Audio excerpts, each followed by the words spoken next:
ያው ነው። አላህም ያው እግዚአብሔር ነው፣ ያው ነው። የነ ፓስተርን መዝሙር ብንሰማስ ምን ችግር አለው? ምንም። ዝም ብለው አንድ ቀን ሲሰርቁ፣ አንድ ቀን ሲመጸውቱ፣ አንድ ቀን ሲዘምሩ፣ አንድ ቀን ሲዘፍኑ። አሁን ለምሳሌ ስለ ሴቶቹ አንድ ነገር ልንገራችሁ። አሁን ሴቱ ርቃናችሁን ስትሄዱ የነማን ጅራት እንደሆናችሁ ልነግራችሁ ነው። በስመ አብ ወወልድ ወመንፈስ ቅዱስ አሐዱ አምላክ አንድ አምላክ በሚሆን በአብ በወልድ በመንፈስ ቅዱስ ስም እንደምን ዋላችሁ? እግዚአብሔር የተመሰገነ ይሁን። የሞራል ውድቀት ምንድነው ምክንያቱ? ሞራል ምንድነው ግን? ሞራል ማለት ስነ ምግባር ማለት ነው። ሌላ ምንም ትርጉም ያለው አይመስለኝም። ካለው ደግሞ እንጠይቃለን። ህሊና ስነ ምግባር ማለት ነው። በሰውነታችን ውስጥ ካሉት በአእምሯችን ውስጥ ካለው አንድ ጉዳይ ሞራል ይባላል ወይም ህሊና የሚባለው ነው ማለት ነው። እና የሰው ልጅ ይሄ ሁሉ ኑሮ እየኖረ ውድቀት የመጣበት 3 ምክንያቶችን ጠቁሜ ወደ ቀጣዩ እንሄዳለን ማለት ነው። በዚህ ዓለም ላይ ያለው ነገር የመጀመሪያው የሰው ልጅ የህሊና ውድቀት የመጣበት 3 ጥያቄዎችን ባለመመለሱ ነው። 3 ጉዳዮችን ምክንያት አድርጌ ያነሳለሁ ብያለሁ። 3 ጥያቄዎችን ባለመመለሱ ነው የመጀመሪያው። አንደኛው እኔ ምንድን ነኝ የሚል ጥያቄ ሲጠይቅ ነው። ሁለተኛው ደግሞ እኔ ምን ላደርግ ወደዚህ ምድር መጣሁ የሚል ጥያቄ ነው። ሶስተኛ ወዴት እየሄድኩ ነውና የት ደርሳለሁ የሚል 3 ጥያቄ መጠየቅ አለበት። እኔ ምንድን ነኝ ብሎ ሲጠይቅ መልስ መመለስ አለበት ለዚህ ሰው። ያግባም ይመንኩስም ይሾምም ሳይንቲስትም ይሁን ሹፌርም ይሁን ሌላም ነገር ይሁን በየትኛውም ጉዳይ ያለ ሰው እኔ ምንድን ነኝ ብሎ መመለስ አለበት። እኔ ምንድን ነኝ? እኔ አሳ ነኝ ወይ ቢል አይደለህም ይሆናል መልሱ። ጅብ ነኝ ወይ ቢል አይደለህም ይሆናል መልሱ። ምንድነህ? ሰው ነህ። ይህን ማወቅ አለበት ማለት ነው። ሰው መሆኑን አንድ ሰው ማወቅ አለበት ማለት ነው። ሁሉን የሚበላ ከሆነ አይጥ ነው ማለት ነው። ይህ ሰውዬ ሰው አይደለም ማለት ነው። ተንኮለኛ ሆኖ ሰውን ወከመ አርዌ ምድር ጽምምት እዘኒሃ እንተ ይትሰምዕ ቃለ ዘይረቅያ፣ ጆሮዋ እንደ ደነቆረ እባብና የምትነድፈውን ብቻ ፊት ለፊት እንደምታይ እባብ ነው ይላል። ተንኮለኛ ሰው ማለት ነው። እግዚአብሔር እባብን እሷ ብዙ በደል ስለበደለች እሱም በድሏታል። አንደኛ በእግሯ እንድትሄድ እግር አሳጥቷታል። ሁለተኛ መሬት ለመሬት እንድትሳብ አድርጓታል። ሶስተኛ አፈር እንድትበላ አድርጓታል።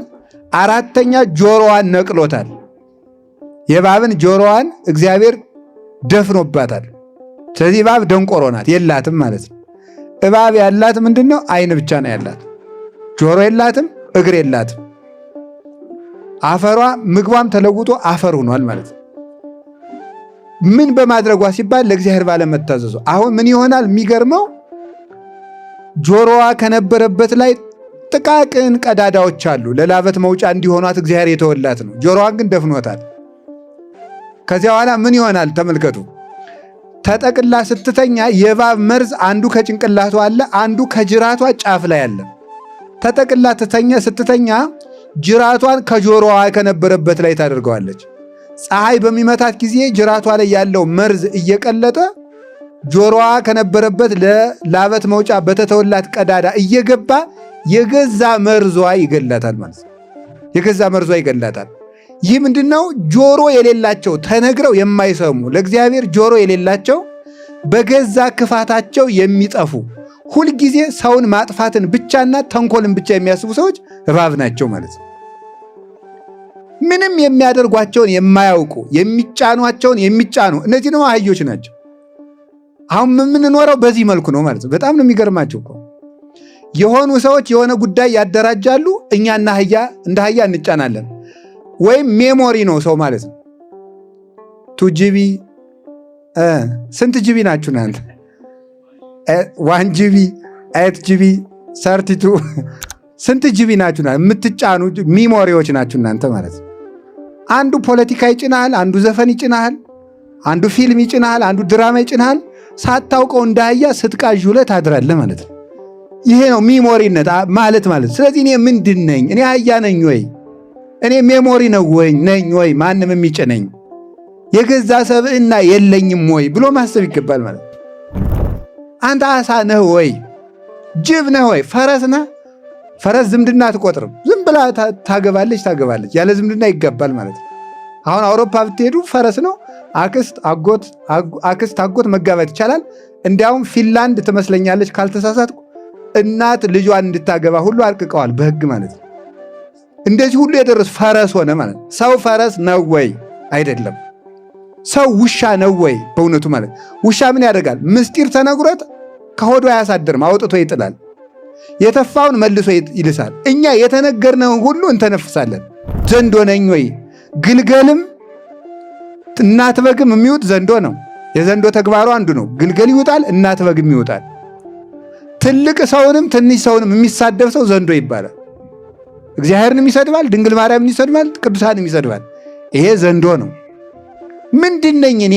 እስኪ አንድ ጥያቄ ልጠይቃችሁ። ከሰውና ከጅብ ማን ይበልጣል? እስኪ ንገሩኝ። በክብር ማለት ማን ይበልጣል? አቤት ሰው። በጣም ጥሩ። ከሰውና ከጅብ ማን ብዙ ይበላል? አቤት ጅብ ይበልጣል አይደል? አሁን እንግዲህ የእናንተን ጉዳይ እናምጣና በኢምፕሊኬሽን ብላችሁ የምታስቡትን አንድ ሐሳብ ለመጣ ነው። ሰው ከጅብ የሚበልጥ ከሆነ በክብር፣ ነገር ግን በሆድ ጅብ የሚበልጥ ከሆነ ኢምፕላይስ ሰው ተጨቁኗል ማለት ነው። የእናንተ አመክንዮ ማለት ነው። እንደዚህ ምለው ማለት ነው። እንደዚያ ነበር የሚሆነው ማለት ነው።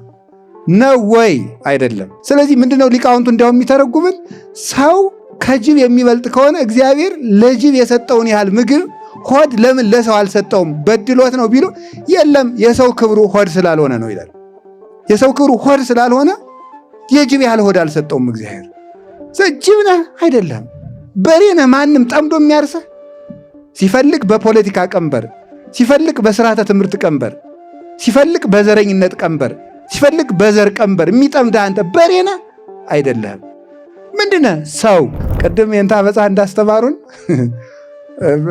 ሙሴ በበትሩ እየመጣ ለፈርዖን የላከበት አንዱ መቅሰፍት ምንድን ነው? እንቁራሪት ነው አይደል? እነዚያን እንቁራሪቶች ሊቃውንት ሲተረጉማቸው ይላሉ፣ እንቁራሪት ስትሄድ ቀጥ ብላ አትሄድም። እንዴት ነው? አንዴ ወደ ግራ ዱብ፣ አንድ ወደ ቀኝ ዱብ።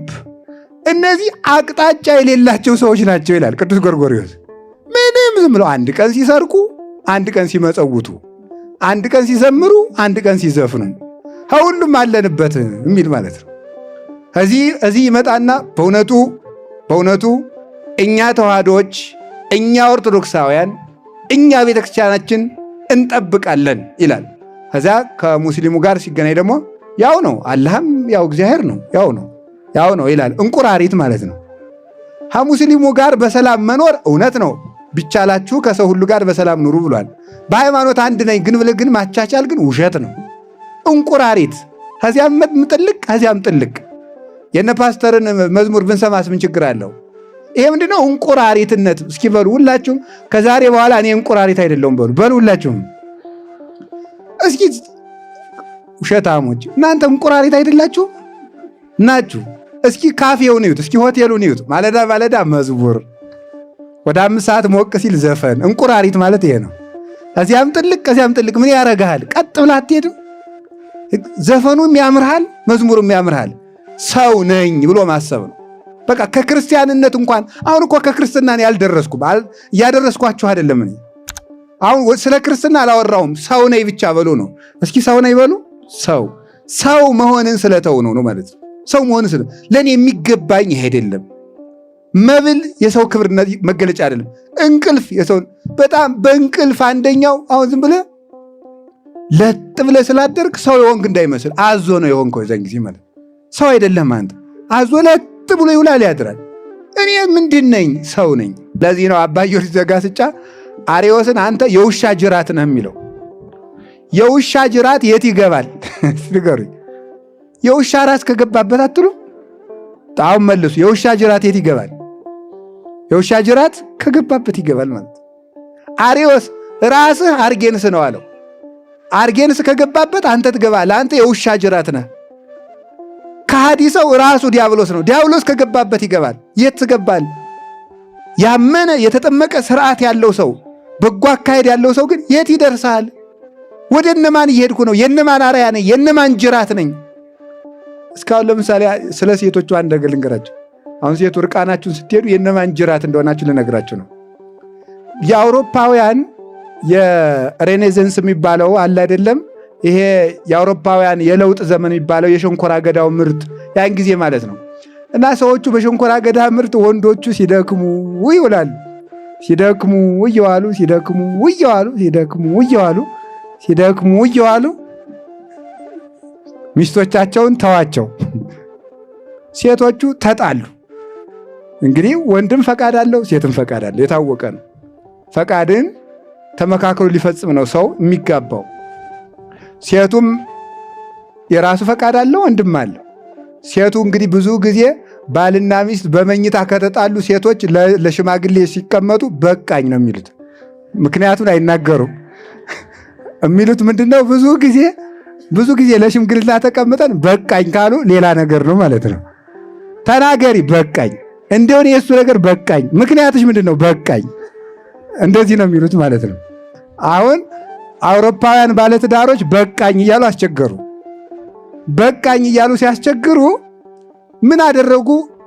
አይ በቃ እንግዲህ የአውሮፓ ዘር ሊቋረጥ ነው፣ ምን እናድርግ ተባለ። ወንዶችም በቃ ሲፈልጡ ድንጋይ እየፈለጡ ሸንኮራ አገዳ እያለሙ እየደከማቸው ስለሆነ ምን ይደረግ ሲባል ሴቶቹ በቃ ማታ ማታ ቀንም ስትሄዱ አካላችሁን ለወንዶች የሚያሳይ ልብስ ልበሱ፣ በዚያ ምክንያት ቢያንስ ሚስቶቻቸውን እንዲፈቅዱ ተባለ ማለት ነው። እንዲፈቅዱ ተባለ። ከዚያ በኋላ የአውሮፓ ሴቶች በሸንኮራ አገዳ ቁፋሮ የደከመውን ባላቸውን ሕሊናውን ለመቀስቀስ እርቃናቸውን የሚያሳይ ልብስ ለበሱ ማለት ነው። እናንተ እድገት መስሏችሁ አንጠልጥሏችሁ ባሎቻችሁ ሳይደክሙ የት ሳይሄዱ ደግሞ ሳታገቡ ይገርማል እኮ እርቃናችሁን። ይኸው ሚሞሪ ማለት ይሄ እኮ ነው። የት እንደመጣ ሳታውቁ ትጫናላችሁ፣ እርቃናችሁን ትሄዳላችሁ ማለት። ስለዚህ ሴቶቹ እርቃናችሁን የምትሄዱ ምንድነው? ፍቀዱኝ ማለት ነው።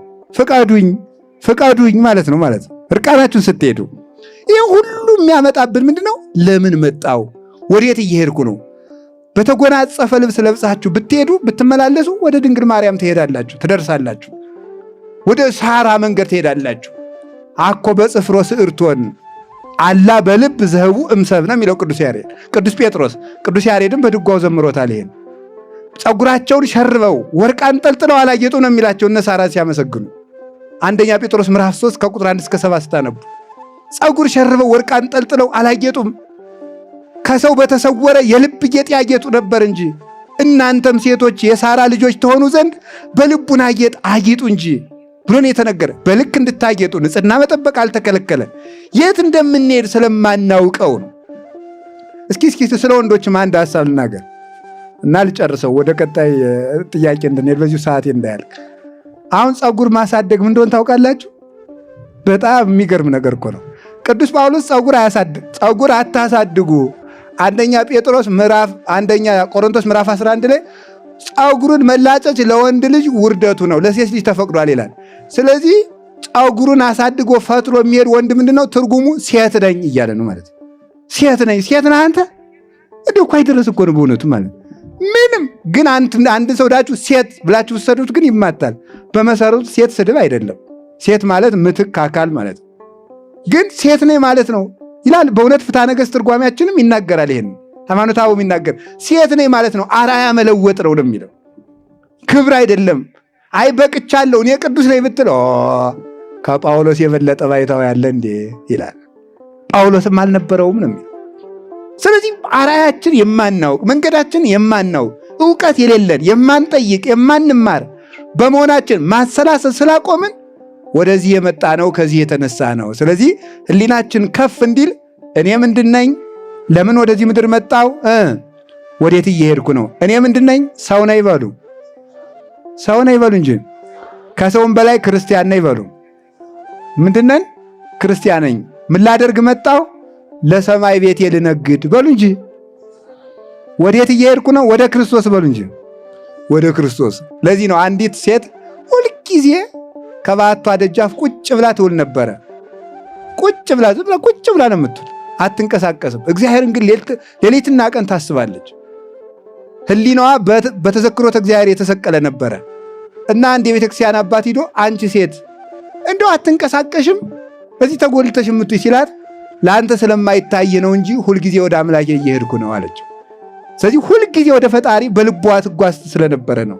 እና ወደ እግዚአብሔር እየሄድን መሆናችን ስናስብ ሁላችንም ሕሊናችን ገዝተን የሕሊና ልዕልና ይኖረናል ብዬ አስባለሁ። እግዚአብሔር ሁላችንንም ይርዳን።